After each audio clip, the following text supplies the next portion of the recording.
भारतीय वैज्ञानिकों ने खेतों के कीट पतंगों को खत्म करने के लिए एक नया यंत्र बनाया है। ये यंत्र न सिर्फ इको फ्रेंडली है बल्कि इस पर खर्च भी कम आएगा। और सबसे बड़ी बात यह कि इस यंत्र को पेटेंट भी मिल गया है।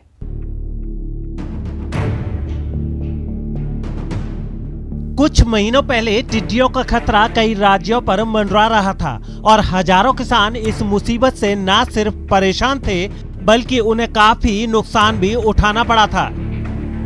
लेकिन अब भारतीय वैज्ञानिकों ने इस परेशानी का हल निकाल लिया है। इसका हल है ये यंत्र जो ओडिशा के इस खेत में लगा है। इस यंत्र का नाम है अल्टरनेट एनर्जी लाइट ट्रैप। नाम से अगर कुछ समझ नहीं पाए तो फिर इसकी खासियत जान लीजिए, जो आपको इस मशीन की अहमियत बताने वाली है।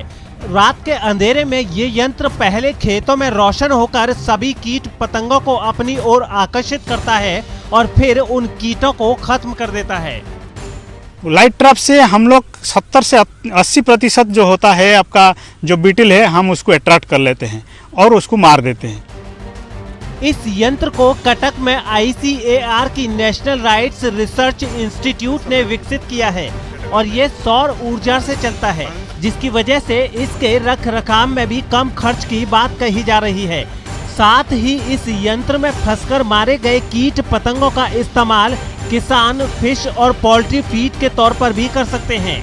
जैसे कोई फिश होता है, मछली होते हैं या आपका जो जैसे पोल्ट्री वगैरह होता है, उसको फीडिंग के लिए भी हम कीड़ों को जो है ये करते हैं।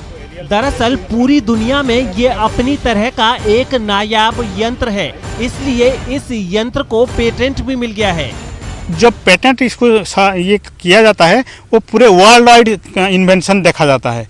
तो हम जब वर्ल्ड वाइड सर्च किया गया था उसमें ये एक यूनिक प्रोडक्ट था, इस वजह से इसको हमें पेटेंट मिला है। पेटेंट मिलने के बाद इस यंत्र को बड़े पैमाने पर बनाने के लिए ICAR की नेशनल राइट्स रिसर्च इंस्टीट्यूट ने महाराष्ट्र की एक कंपनी से करार भी किया है। मतलब ये है कि अब कीड़े भी मरेंगे और खतरनाक कीटनाशक का इस्तेमाल भी बंद होगा। Bureau report, news 18 network.